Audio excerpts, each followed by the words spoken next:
going to have a little bit more of a complex team composition to pull off, but if they can, they have really strong snowball potential. So we will find out now as we enter the Land of Dawn. Here we are, game number 1, ladies and gentlemen. It is See You Soon, hailing from Cambodia up against RSG Singapore. This is going to set the momentum for this set going forward. Indeed, I'm very excited to find out how this is going to go. As we highlighted earlier, See You Soon, this is do or die for them. They need any victory that they will be able to claim at this point. At 505, nearly getting the steal. Yeah, got hope right there. And even if he doesn't, right, he disrupts that jungle a little bit. That buys some time for RSG. Boxy doing the same, trying to disrupt Bray a little bit here, but still going to be able to get away with it. Oh, hold up here. Boxy falls as the first blood. That's just a mistake from Boxy there, and quite uncharacteristic of the man here. Usually he's able to test his limits here, invading aggressively a lot more effectively than this. Goes to show RSG, even without their typical roamer, is still going to be quite strong in that early game. 505 actually playing on the Franco instead of his usual mid role. I actually thought for a moment it might have been Miku that was going to play the roamer role. I mean, both of them play the mid role, Miku as well as 505, but looks like it's going to be 505, and in this first few seconds of the game, already seeing so many hooks just landing on point. Yeah, and looking at the game, as we said in the drafting phase, where for the side of See You Soon, their win condition is actually quite narrow because we see that the Natalia actually went for the invade at the buff. Oh, you have to do that, right? You have to do that. But again, it's something that is very risky. And he died earlier on, and we saw how RSG, they managed to control the mid lane as we expected. And like you said, the Franco getting those hooks, in the early stages of the game, it's very important to hit those hooks just to put this mental pressure on the side of the enemy. And be like, I can't really walk up to the side of RSG because at any point I could get hit by an iron hook and then just keep giving kills and kills and kills and kills and kills. So right now, it's just a few seconds, maybe over a minute in the game, but RSG actually the wins that they have is accumulating very well for them. And if we know RSG, they're a team that knows how to leverage and capitalize on these early leads as well to get into the later parts of the game. And remember, there is a 1-1 on their team as well. Yeah. So that's definitely something that they can scale into. Here we are in a technical pause right now, so bear with us, but we have an MSC topic. Is it still worthwhile to use Killing Spree for junglers, Siddhartha? I personally think it is absolutely still worthwhile to use Killing Spree on junglers, but it is going to depend on the situation. Demon Slayer nowadays we see is the go-to because it allows people to farm a lot quicker, it allows people to deal more damage to objectives, steal buffs away, steal turtles away, which is why it's really good on tank junglers because usually they wouldn't have the damage to be able to burst down these objectives quickly. But Killing Spree is very effective on junglers that are, just simply said, able to kill people very quickly. That it allows them to chain kills together because of the HP that it returns to them after getting one. Yeah, Demon Slayer has more practical ways for you to use the emblem successfully, whereas Killing Spree is actually looking like more of a niche kind of emblem because if you use it very well, like you said, in the early stages of the game, it's like, oh, my HP is really low, I just need to get one kill and then get more of your HP back, get the added movement speed. So I feel like Killing Spree is really centered around a snowball composition, but it's super niche because if you are using Killing Spree, you need a late game carry to make sure that if you're not able to get all those kills early stages of the game, then it's not gonna feel good. So either way, you need a plan B if you do have a Killing Spree. I guess well, really situational, right? Well, here we have right on the ball, one after another MSC topic. So question, I feel like we're being quizzed right now. Oh yeah, definitely. Top 5 flex picks in the meta right now. Ooh, that's an interesting question here. You might as well just be a game. Yeah, quiz, yeah. You know? Like, all right, question number 2. Contestants Lafel and Siddhartha. You are up first, Siddhartha. All right, I want to win some money here, so I gotta answer this properly. But it does look like the game is about to resume, so I'm gonna have to put off winning my game show money to a little bit later as we now continue. I said Julian first, so. Okay, all right. 1 point. Thank you for the point.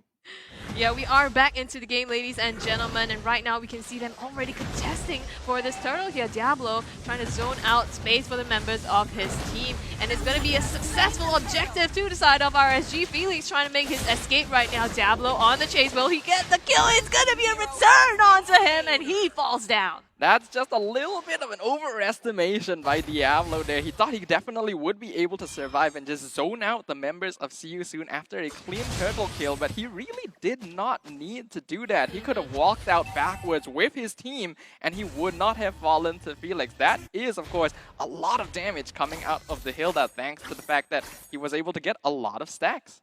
Yeah, I feel like a little bit of a bait there and too much greed on the side of RSG. I agree. Unfortunately, that's going to be one kill, so they're even right now, 1-1. But I guess RSG still has this lead and looking to capitalize on it. The flicker into the Bloody Hunt onto Boxy is one kill secured, one more to RSG.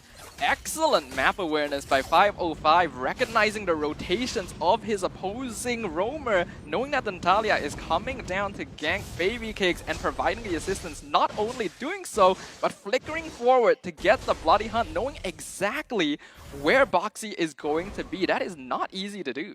And I feel like, you know, we talk so much about this roamer, I feel as if we don't really miss Lawsy's presence. Not that he's not great, but 505 is really filling some shoes here. Yeah, I'm honestly very impressed considering that he was a mid player swapping over to a tank position like this.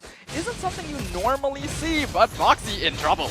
Getting the Bloody Hunt onto him. Actually, they return the kill here. The real one manipulation onto 505, though it's revenge and they trade out roamer for roamer here.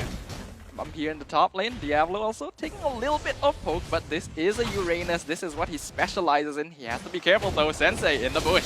Yeah, they're trying to get the kill here, so they do manage to secure it. One more and just in time for the turtle as well. RSG, they're not letting up though, getting as much gold plating as they can on the bottom side because they are going to start trying to contest the turtle as well. You can see the members rotating up top. Mikumi already popped the black shoes though. Sensei being the one to get the turtle. Really good timing by See You Soon, knowing that the turtle is going to be coming up. You can see Sensei instantly rotating up to pick off the Uranus to create space. Baby Cakes in a bit of trouble. Does he have enough damage to deal with? Ra, he is surviving. Here comes 505 with a Bloody Hunt. Suppression onto the clean. Easy setup for Baby Cakes. Ra unfortunately goes down there, but Boxy is looking to secure the kill here. Can he do it? Does not manage to. Baby Cake survives to live another day. Boxy not having a comfortable game right now. He's usually used to being in the driver's seat, able to just roam around the map with impunity. And right now, 505 is thwarting his attempts at every situation. He's buying so much space for RSG SG. But See You Soon, not that far behind. The net worth so far is still equal.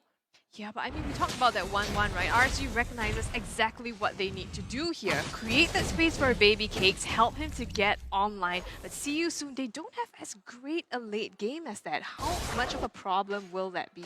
I can imagine it is going to be pretty notable here, but as long as Ra gets enough space, See You Soon does still have answers to be able to play around that late game, because RCSG, they actually have quite a few tanks themselves that don't really scale quite as well into the late game.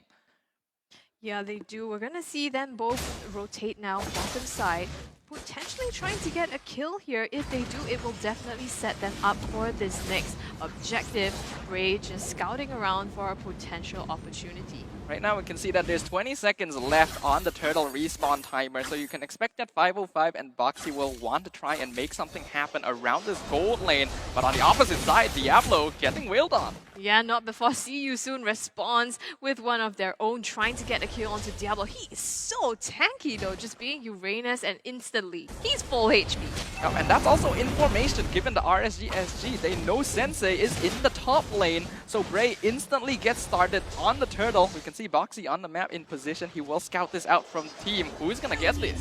Still Bray with a retribution, getting that turtle. Boxy managed to scout that out, but not to be able to do anything for the moment. Right now, RSG sitting at a slight lead of about 600 gold, so it's not huge now. Both teams actually playing this quite quite safe. I think I'm not quite used to seeing CU soon. Oh, in the meantime, though, Boxy actually getting aggressed on in the bottom lane. Baby Cakes gets that kill, closes it off. CU soon playing on the back foot feels really uncomfortable. Definitely, and you can imagine that it's quite uncomfortable for them as well. As now Sensei gonna get found in the bush down here, gonna escape to the turtle pit, but gets stuck behind the wall, surrounded by 4 members of RSG, forces out the black shoes from Miku, but is able to walk away.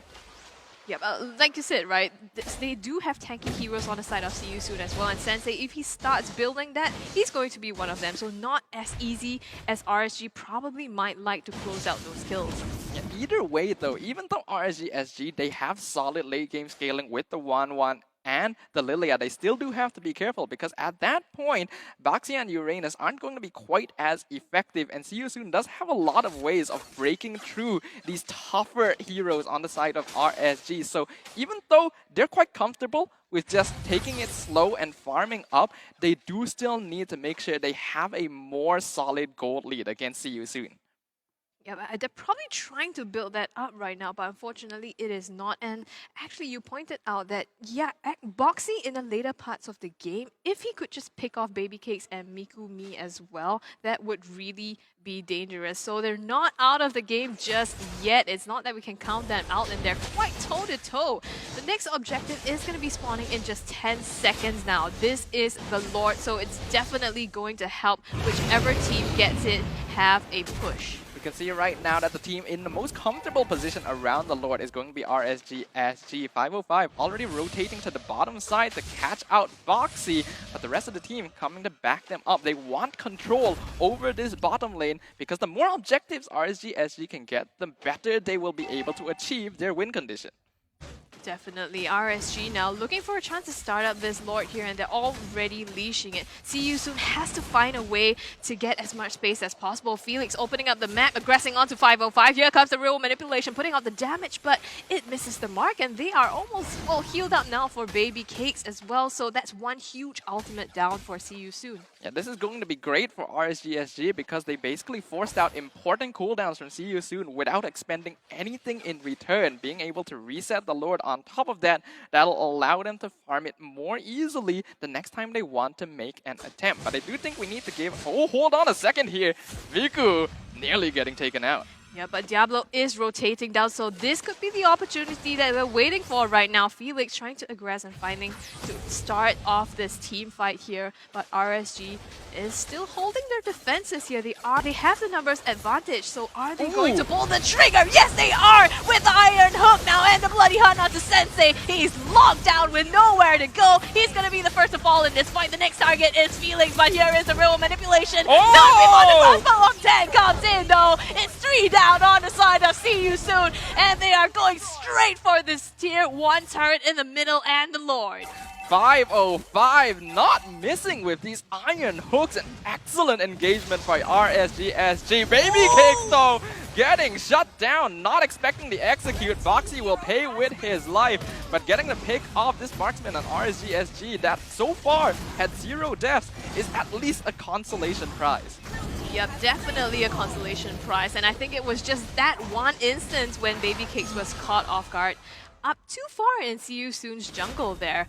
So far, well, RSG, that was a huge advantage for them, and here we go into the instant replay. Yeah, looking at this replay over here, it's kind of nice that from the side of RSG SG, they're really forcing the matter because they know how 505 can use the iron hooks. And I feel like this is a good understanding of their own mechanics. And I feel like CU Soon, they have to really understand what RSG SG is putting out on the map. And they need to start moving together as well.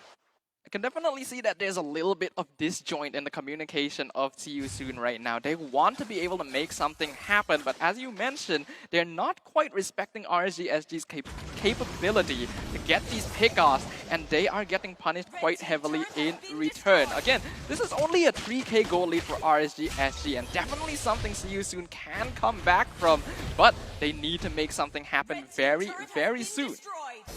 It's RSG that's going to try making something happen instead because they are syncing up the waves.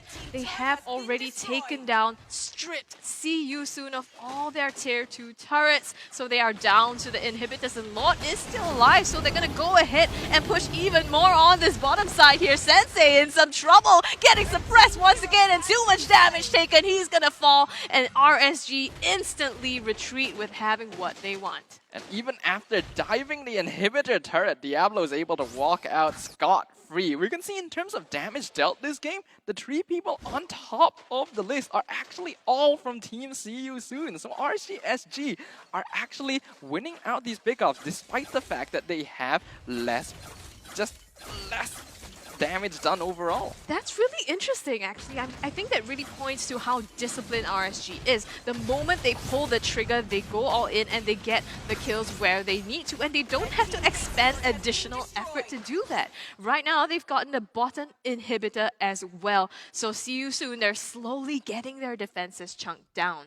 Now we can see in terms of the items that have been constructed by both sides, RCSG obviously in the lead, having completed about their 3rd or 4th item. We can even see that Baby Cakes has rushed the Malefic Roar right after the Wind of Nature, knowing that there are pretty tanky heroes on the opposite side, so they need to be able to break through that. And of course, the Wind of Nature is just a very good way to make sure that he's not caught out by Boxy.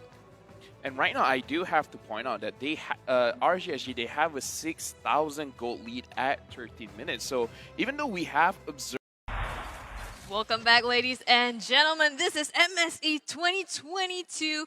It's currently a game between RSG, SG, and CU Soon. Now, we had a technical pause for those of you who have just joined us, but we are back now into this 40 minutes game. RSG has clocked themselves a lead, and they are now 11-4, about 7k gold ahead. Yep, a 7k net worth lead at this point in the game is very difficult to have to overcome. And unfortunately, based on past performance, I don't really feel like CU Soon is the type of team that has that mentality, that discipline to be able to come back from such a deficit. Obviously, if they can do it, we want to see it. But as long as RGSG doesn't make any glaring mistakes right now, this is going to be pretty bad for CU Soon.